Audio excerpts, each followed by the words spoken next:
Welcome to the first podcast and vlog of Traverse Counseling Services. I say podcast and vlog because we're recording these at the same time. So if I use the terms interchangeably, that's why. I'm Josh Zello. I'm the owner and founder of Traverse Counseling Services, and this is Andrew Cudd. He's one of the counselors on staff, and he's been with us since the get-go of Traverse.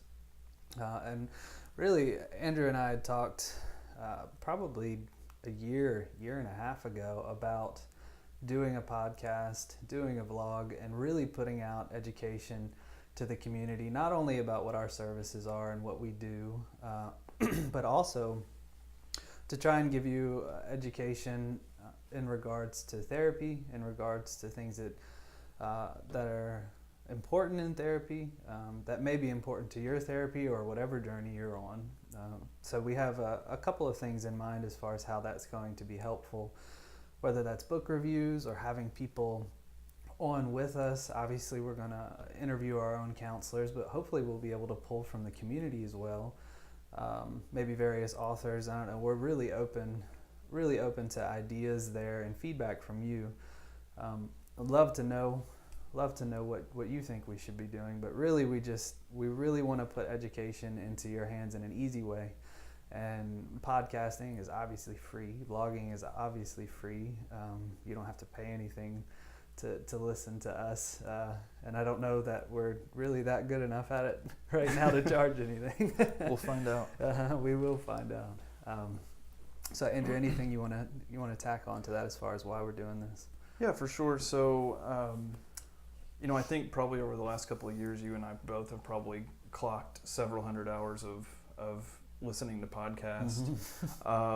And a lot of the conversations that we've had, clearly show that, it's a very productive thing. I mean, it's a world of knowledge at your fingertips, and it's free, which is great. So, one of the things that I found unique about some of the people that I was listening to is that they had social media accounts.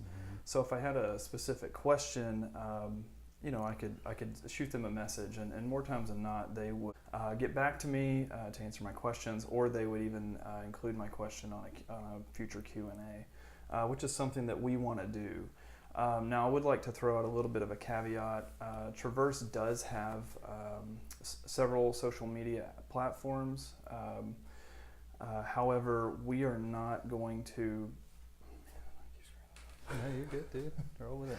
We're not going to receive messages on those social media outlets, specifically for safety reasons. So, for example, if someone reached out to us in crisis, we probably won't review the social media accounts frequently enough to ensure someone's safety. So what we've talked about doing is actually providing a telephone number to which people can text us any questions, or like Josh said, any recommendations or things, special topics that you would like to be covered. So a way to do that is you could text us at 423-310-8206.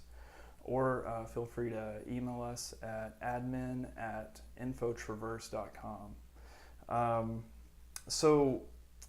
Like you said, we can cover a myriad of topics.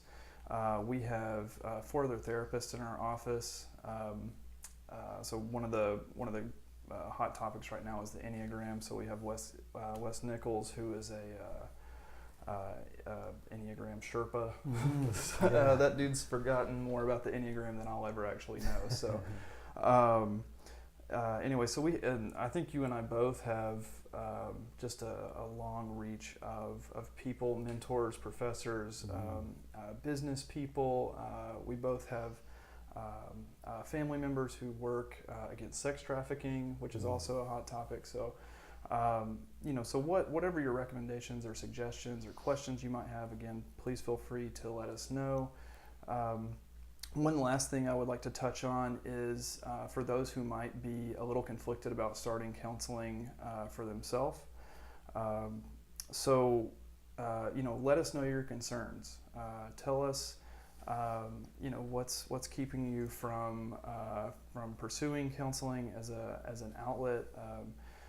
just given our various social networks, it could be considered taboo. And I think we've all heard horror stories of people having bad experiences with therapists. So we certainly want to, be able to clear some of that up and answer any questions. A lot of people would want to know would therapy be a good resource for me? So you might be in your primary care physician's office and see a pamphlet on cognitive behavioral therapy or EMDR, which is a well-known treatment for PTSD and trauma. And you might want to know a little more in depth as to what those resources are, and we'll be happy to cover some of those things. So, and like I said, if Josh and I doesn't know, we have far reach to be able to bring in resources and research and on our own. So. Yeah, absolutely, and we'll know to bring that reach in by your correspondence. Definitely ask questions. Like Andrew said, number is 423-310-8206, and the email to reach us at is admin@infotraverse.com, which can be found on our website. You can also go to our contact page and send us a message directly there as well. So be sure to check out the website and what we have to offer there for you.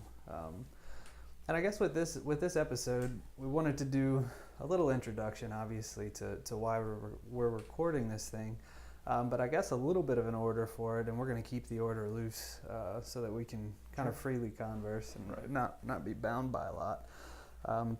One wanted to share, what is Traverse Counseling Services? Where did it all start? Why it exists, and what we hope to put out there for you. As far as services and our social media platforms and our podcast and blog. Right.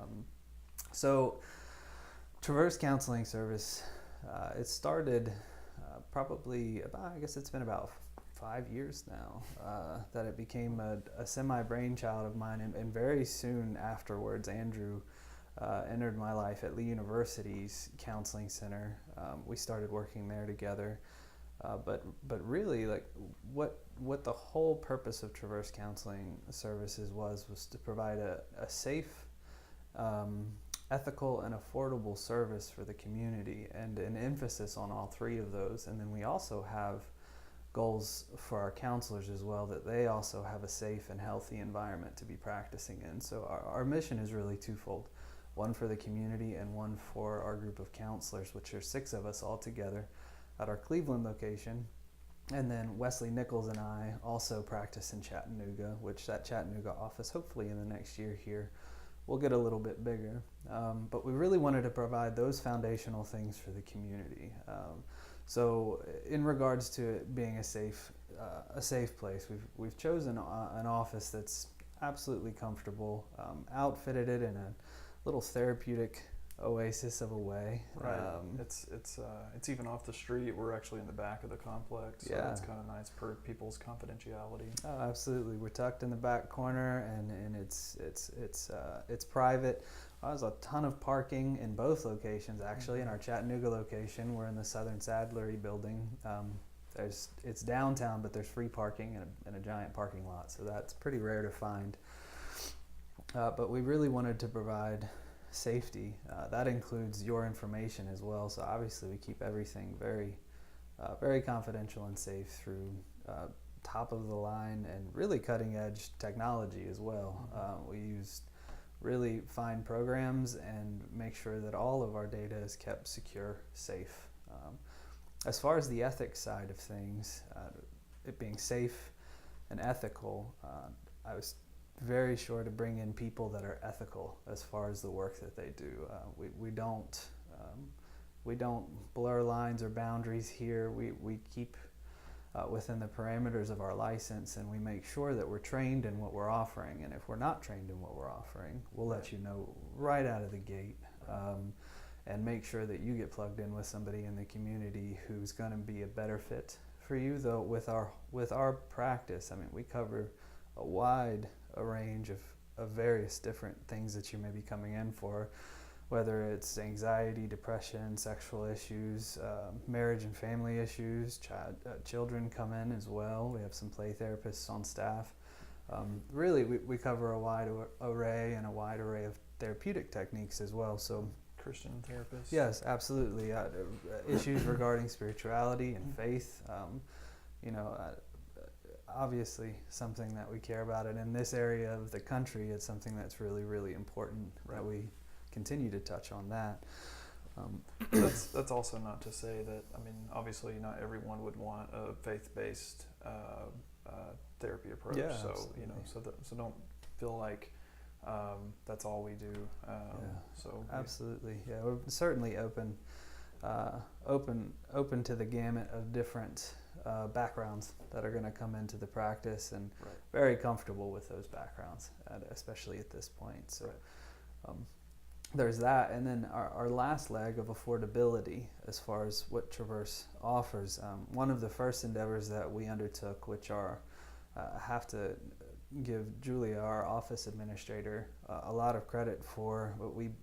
We're all boarded with insurances, so we do accept commercial insurance, and we accept also state-funded insurance. And if you don't have insurance at all, we will work with you as far as a sliding scale based on what type of income you're bringing in. So all of these things went into consideration when starting Traverse. And well, what's behind the name? What is Traverse Counseling Services? Why Traverse? Well, I'm an outdoorsman. Absolutely love the outdoors. The more you listen to this, the more I'm going to be providing some sort of metaphor that ties us back to nature somehow, most likely. Avid fisherman. Andrew also is an avid outdoorsman, but I kind of dreamed up the name Traverse because of the course of action when you're traversing, whether you're on water or you're on land. The idea is that you have a tremendous obstacle in front of you. When you're on water, it's the wind is blowing directly at you, and you sort of navigate in this way, whether it's a sort of zigzag pattern or depending how the water is, you traverse that water in a way in which you try and use that resistance to help propel you forward, and to take a path that gets you through that wind as best as possible and as safe as possible. When you're on land, it might look like something traversing a mountain, and you're looking for a course up this mountain or across this mountain or across a range of mountains that is going to allow you to take on the obstacle without being overcome by the obstacle. So that's why we went with the name Traverse. I get a lot of questions about that, and but I stand behind the meaning of that name. It really signifies how we all view therapy, which is, well, we're not going to take the issue and pretend the issue doesn't exist, or we're not going to be overcome by the issue. We're going to take the issue, but we will take a course throughout the issue that is going to hopefully land you on the other side of it in a safe manner and stronger and for the better. So I with having Andrew here, I couldn't help but throw this question into the mix.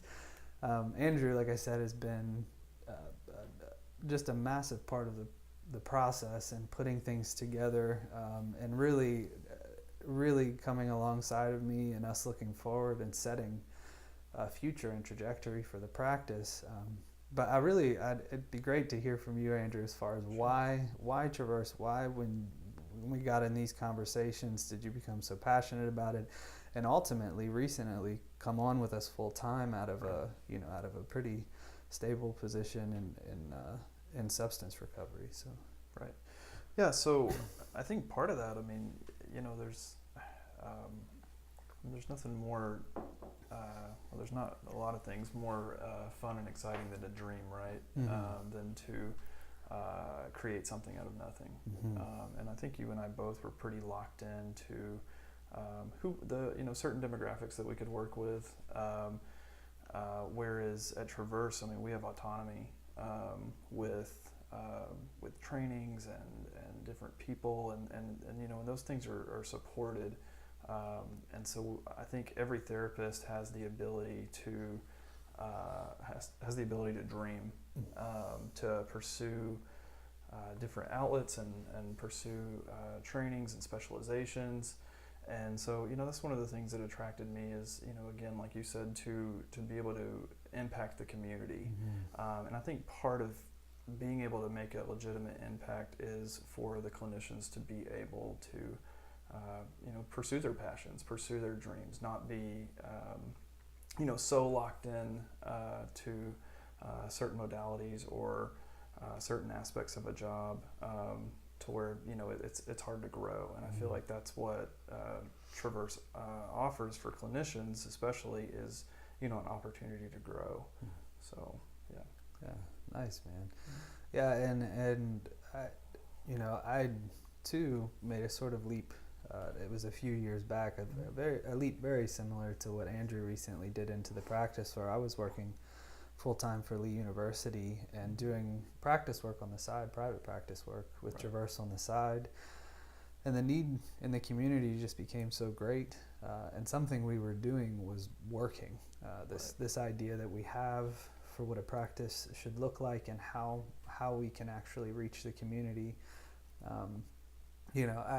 It pulled me in, even though it was sort of my vision at the time. I didn't expect that it would be what it is now, and it's obviously great to have Andrew on and our other counselors into the practice. Really, they're the backbone of what we do, and I could say that assuredly. And absolutely, like going into the workplace for us is, and I think I can speak for all of us, it's a joy to do.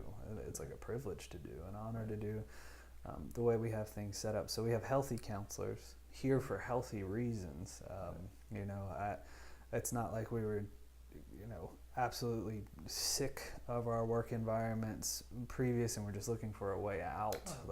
It's like, hey, this is something, it's building momentum, it's got steam behind it, and it has good value and purpose behind it. So it's easy to just jump right into that, and it sustains itself.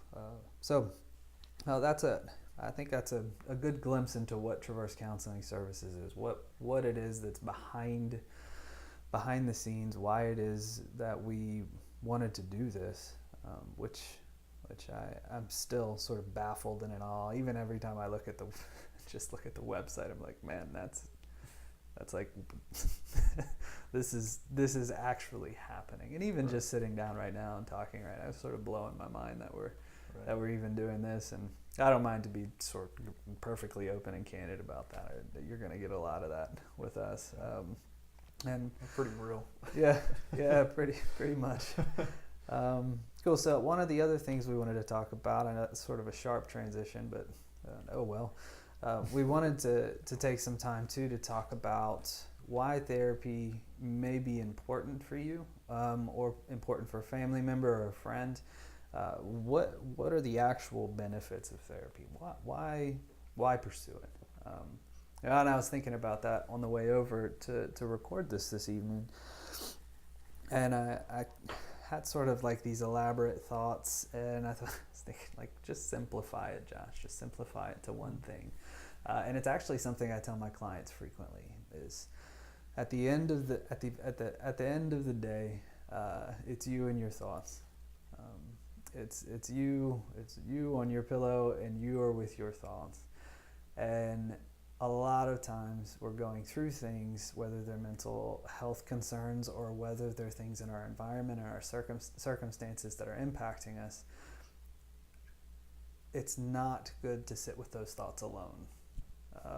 It's not good to feel isolated by those thoughts, and really that can make everything feel and be worse. So I think at the end of what I pulled together in the car and really centralized my thoughts, and it was sort of easy to do because, like I said, I tell my clients this all the time. At the end of the day, it's good to have somebody in your court. It's good to have somebody on your side, somebody objective that can hear the scenario, hear what's going on, and give you some open, honest feedback in a very caring way, which you're going to get a lot of at our practice. Like, our counselors genuinely care about people. And I think that's why therapy is so important. Back when sort of Freud kicked this whole thing off, and sort of test piloted therapy, counseling it took big guesses, which we will definitely talk more about that. That's an area of interest for both of us. Origins of therapy, philosophers who impacted it. Oh man, we're gonna nerd you out with that stuff. But really, when we go back to Freud, like even he said, he called it catharsis, which is, and that term has morphed a bit, and I'll give you a more modern version of that. But essentially, it's like taking what is here in your head, or here in your heart, or here in your soul, however you want to word that, whatever's comfortable for you, and actually letting it out of you and putting it somewhere else other than just in your mind, body, soul. Yeah, and anything that happens beyond that is a bonus. That's basically how I view the benefits of therapy. And there's a lot that can happen beyond that. So there's a lot of bonuses of therapy. I've seen people make some of the most dramatic changes in their life in just a few sessions, or even make slow changes over years of therapy.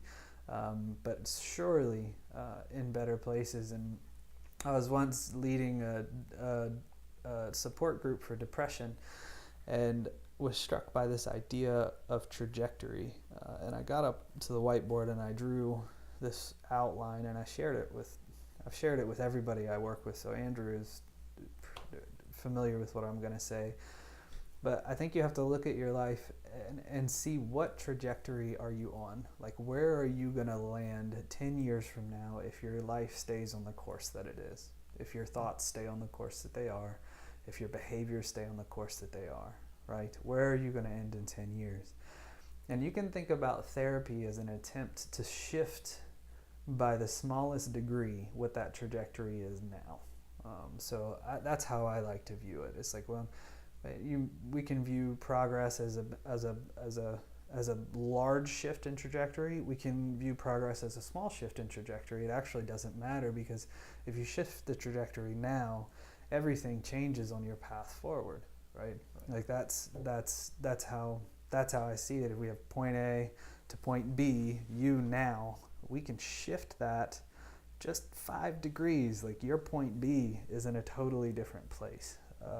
It's almost like that quote, like, do things today that your future self will thank you for. Yeah, bingo. Yeah, absolutely, man. That's precisely what it is. So concisely, that's how I see that therapy can be beneficial for people. That's why I see the importance of therapy. But of course, that's just in my own mind. I'd love to hear, Andrew, kind of your thoughts on that as well. Sure, yeah. So, in the Southeast, and I'm sure in other parts of the world, I feel like a lot of people view the ups and downs of life as a blessing or a curse. Where, therapy can certainly be an outlet, to have someone with a non-biased opinion, someone who is not, a friend or a family member who has, a history with you, who, based off of their own agenda is going to give you, feedback that sometimes keep us stuck and making the same choices, the same decisions over and over and over again, where, a therapist who, again, is non-biased can maybe point out some of these things. And I think we've all, had a family member, had people, blatantly tell us, things that they're seeing, and we don't listen, but then a stranger says something to us, and it's just like we have this aha moment. The cool thing with therapy is that, we've been trained, to give the appropriate feedback for those aha moments. Yeah. It's not just based off of, a gut feeling. It's backed by, academic pursuit and research and interventions that, are proven to work. So, sometimes we make attempted, or we make mistakes, and then, we try to fix those mistakes, and oftentimes we go down roads of trying to find solutions to our problems that sometimes lead to addiction, or patterns of behavior that just aren't productive for us. So therapy can be a way to navigate that, and to try new things, to try ways to do our life in a productive way. Yeah, absolutely, man. And that's a pretty natural transition to talking a little bit about our approaches, right? Well, each therapist is going to have their own approach to therapy, and I say that, and it sounds sort of odd to say something like that, as if it's mechanical. Actually, I just cue you in, at least for our practice, it's actually not mechanical. It's, to use a very overused word, pretty organic in our practice. Like, Sure. My approach is directly affected by my personality and how I view the world. So I say my approach as if I chose it. It's more chosen me. Right. Yeah, I think that would be accurate between us. Absolutely. So, for me, my thoughts on therapy are there's also there's an important part of therapy that involves the relationship between the client and the counselor, and for me that relationship is pivotal, not just in the sense of like, oh, you want to be able to trust your counselor, but you also want to know that your counselor is being honest, is being open, is being congruent with you. Which obviously is going to build that trust, but you also want to know that your counselor has your best interests in mind, and is willing both to encourage you and also to challenge you. But that takes a relationship. Like you think about marriages, or you think about friendships. Like Andrew and I are also friends, and what's really awesome about our friendship and the way it's developed over years is, we're perfectly willing to challenge each other, and we're perfectly willing to cheerlead each other, as long as those are the things that should be done in those moments, right? So my approach, I would say, is relational. I'm looking to establish a good relationship with my clients, one that they feel comfortable in, one that I too feel comfortable in, and that we have some really honest and open dialogue going on, and that you know that my priority is your health. I don't need anything out of that relationship. That is for you. So that's sort of foundational for me. From there springs all kinds of things. One of the approaches therapeutically that I really appreciate, and again, it has to do a lot with the way that I think, but I love the existential approach to therapy, looking at life and asking, well, what is the purpose of life? What is my meaning? And really relating that to a fear of death, a fear of abandonment, and how core those things actually are in us, both biologically and psychologically and spiritually. So those three ways, that those things are sort of fundamental in us and can wreak havoc in our lives in all sorts of ways that we aren't even aware of. And I think that's one of the things that I really do enjoy about therapy. Andrew talked about aha moments or light bulb moments. Mm-hmm. A lot of times the light bulb moments that are taking place in the therapy session with me are these moments of, oh my goodness, I didn't realize how much that thought was governing my life. I didn't realize how my lack of sense of purpose and meaning, or how my lack of established values, was wreaking havoc on my relationships, my career, my spiritual life, and really driving me into the ground. So the existential approach really allows us to tease those things out. And that's sort of intermingled with a psychodynamic approach, which also looks back into your life and says, okay, where have you come from? Where have you come from? What have you experienced in your life up to this point? And how has that impacted you? And how might we see shifts in that? And also using the therapeutic relationship as a platform to offer some of that shift. So to use the trust and the trust formed in the sessions in the therapy office as a platform to say, there are people that are trustworthy, right? And to take something like that out and to practice it outside of the counseling office it's an incredible thing. I also use interventions from the rational camp, the CBT, the REBTs, all the BTs, which is sort of a behavioral model mixed with a rational model, which we're looking at thoughts and evaluating, okay, how true or false are these? Should I be behaving based on these thoughts? Or how should I be behaving? Or how could I be behaving? Or evaluating those things and trying to make shifts based on what is rational and what is not. that takes time. It's just because you know something doesn't mean that you believe it, right? Like we have to operationalize the knowledge that you may carry about how your life could be into something that you believe enough to actually do. So I guess that's in short kind of the way that I approach therapy, and I see a wide range. I've seen a wide range of issues in the decade that I've been doing therapy. It's been a very wide array and quite a bit of experiences, which the more you listen, the more I'm realizing right now we're never going to run out of we're never going to run out of things to talk about. So just a wide array of experiences to draw upon, and that's my approach. Andrew, where are you at, man? So I had a pretty unique experience because my master's degree was in marriage and family therapy, right? Mm-hmm. Which is an approach that really looks closely at families and then also society, and how that affects your symptoms: depression, anxiety, your view of self, your self schema, how you think that people feel about you, and then and how that plays into your functionality through your day-to-day life.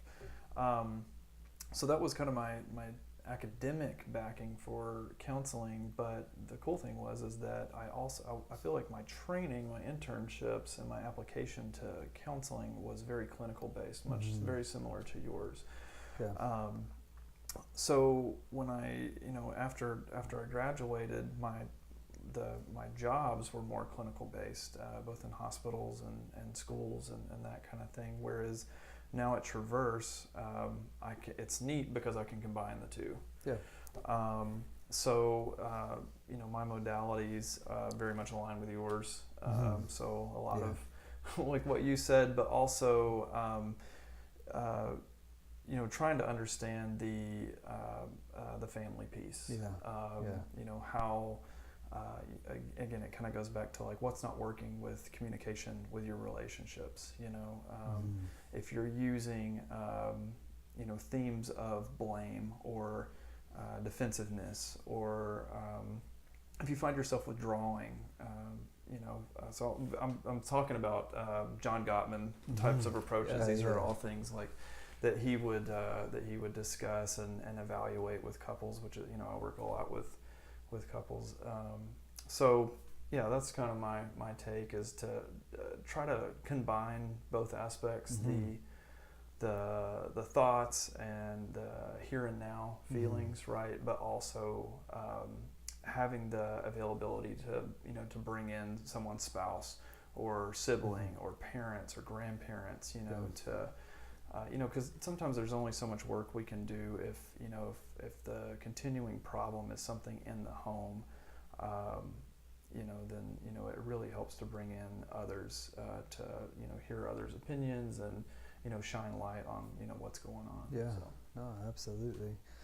Yeah, and I think the more that we the more that we bring in guests, the more that we talk about different books, right, the more material we have out on the table, you're going to kind of hear how we interact with the world, which also obviously impacts how we interact in the therapy office. So that's a good snapshot. Sure.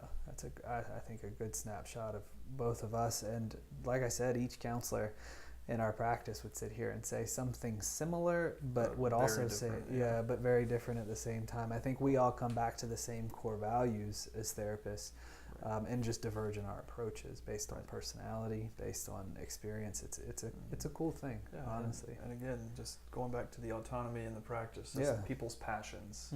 That's what I think is so cool, is that everybody is allowed to dream and thrive and be met with such high quality support and empowerment. Absolutely. And and really, if you're listening to this and you're something is striking a chord with you, you're really thinking like this is a good practice for you, or maybe Andrew or I may be a good therapist for you, you might be wondering, okay, like how do I get this process kicked off, which can be a bit intimidating. Right. Honestly, like Right. it can be the most intimidating part. I think it's the largest step is making it to your first appointment. So Sure. I wanted to spend some time breaking down what that actually looks like at our practice. Right. Yeah. Super easy. Yeah, it honestly, we've tried to make it as easy as possible. Right. So really, you can email us.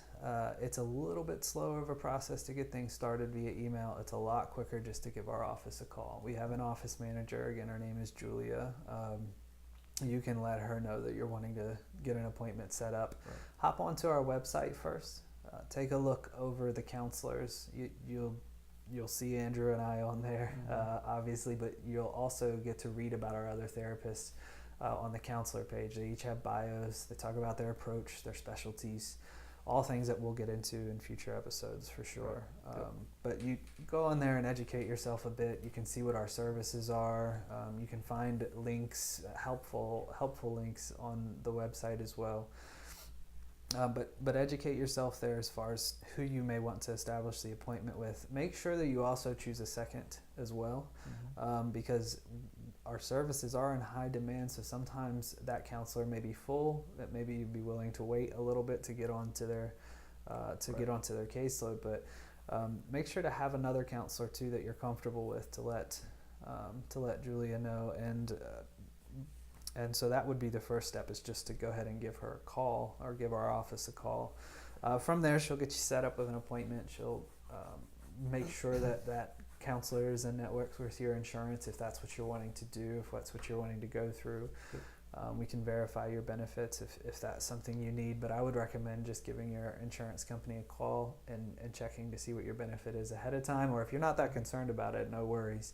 Just get your appointment set up. She'll ask for your telephone number, your email, and with that email, we actually send you electronic paperwork. You can fill that out from a computer, from your cell phone, from a tablet, whatever electronic device you have. You can fill that all out there. It's all HIPAA secured. It's transferred to us through HIPAA secure means or HIPAA compliant means, and it's all encrypted.